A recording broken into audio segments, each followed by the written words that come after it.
राधे राधे दोस्तों, आज के हमारे इस वीडियो में हम आपके लिए लेकर आए हैं सावन मास की पुत्रदा एकादशी की पौराणिक व्रत कथा।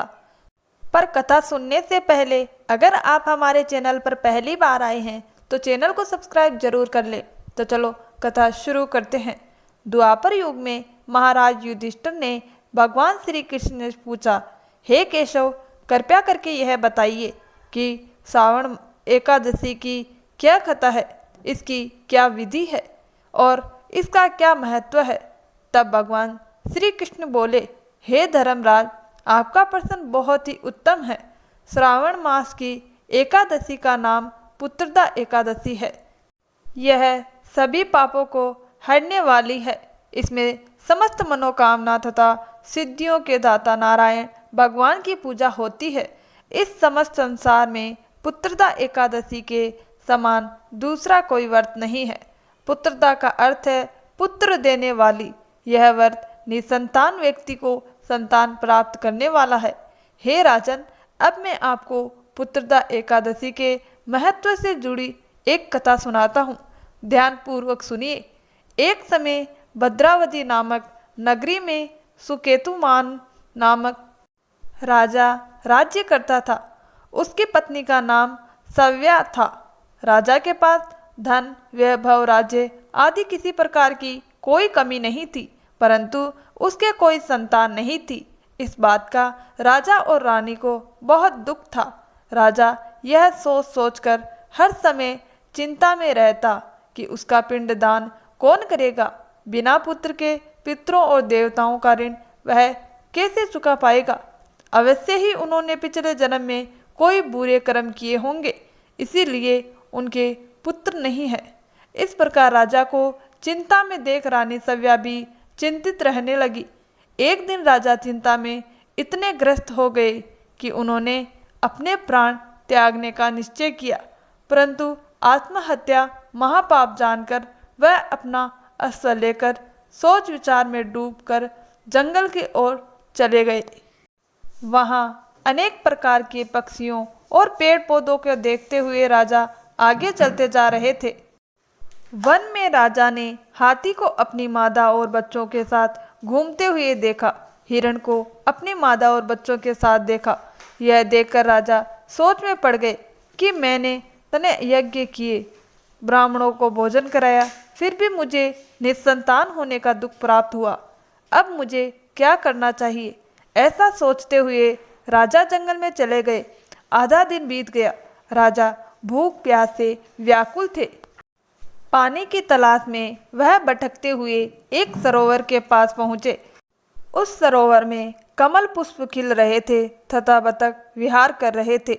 राजा ने नजर घुमाकर देखा तो सरोवर के पास मुनियों का एक आश्रम था। इस समय राजा के दाएं आंख फड़कने लगी। राजा ने इसे शुभ संकेत समझा और घोड़े से उतरकर ऋषि के आश्रम में चले गए। आश्रम में पहुंचकर राजा ने ऋषियों को प्रणाम किया और उनके पास बैठ गए।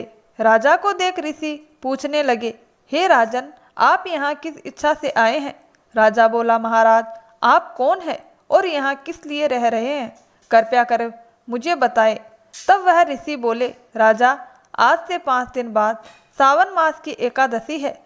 हम विश्वदेव है और इस सरोवर में स्नान करने के लिए आए हैं। यह सुनकर राजा बोला, हे महाराज, मेरे कोई संतान नहीं है। यदि आप मुझसे प्रसन्न हैं तो मुझे पुत्र प्राप्ति का वरदान दे।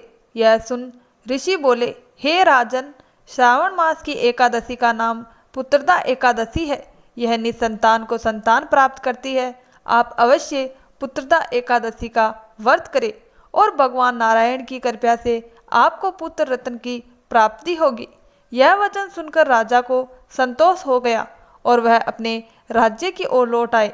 महल आकर उन्होंने रानी सव्या को सारी बात बता दी और पुत्रदा एकादशी के दिन राजा और रानी दोनों ने पुत्र प्राप्ति की इच्छा से पूरे विधि विधान से पुत्रदा एकादशी का व्रत किया और द्वादशी के दिन पारण किया।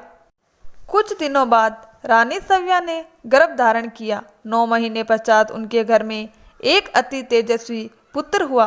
वह राजकुमार अत्यंत सुंदर यशस्वी और प्रजा का पालन करने वाला राजा बना। भगवान श्री कृष्ण आगे कहने लगे, कुंती नंदन, पुत्र प्राप्ति के लिए पुत्रदा एकादशी का व्रत सर्वोत्तम है। भविष्य पुराण में वर्णित है कि सावन मास की पुत्रदा एकादशी व्रत करने से निसंतान व्यक्ति को पुत्र की प्राप्ति होती है। वही सामान्य जन की भी सभी मनोकामनाएं यथाशीघ्र पूर्ण होती है। इस शुभ अवसर पर साधक को भक्ति भाव से जगत के पालनहार श्री हरि विष्णु की उपासना करनी चाहिए। इस दिन की गई भगवान विष्णु की पूजा और व्रत सभी प्रकार के पापों से व्यक्ति को मुक्ति दिलाने वाला होता है। कुंती नंदन पुत्र प्राप्ति के लिए पुत्रदा एकादशी का व्रत सर्वोत्तम है। जो मनुष्य पुत्रदा एकादशी के महत्व को पढ़ने या सुनते हैं वह सांसारिक सुखों को भोग कर अंत में स्वर्ग लोक को प्राप्त करते हैं। पुत्रदा एकादशी का व्रत करने वाले व्यक्ति को सुबह जल्दी उठकर स्नान आदि से निवृत्त होकर संतान प्राप्ति के लिए पति पत्नी दोनों को स्नान पश्चात पूरे विधि विधान से संकल्प करके श्री हरि नारायण की पूजा करनी चाहिए। इसके साथ पुत्रदा एकादशी की कथा भी सुननी चाहिए और आरती करनी चाहिए। तो दोस्तों, अगर कहानी अच्छी लगी हो तो कमेंट बॉक्स में जय श्री हरि विष्णु जरूर लिखें। और अगर आप हमारे चैनल पर पहली बार आए हैं तो चैनल को सब्सक्राइब जरूर कर दें। धन्यवाद दोस्तों।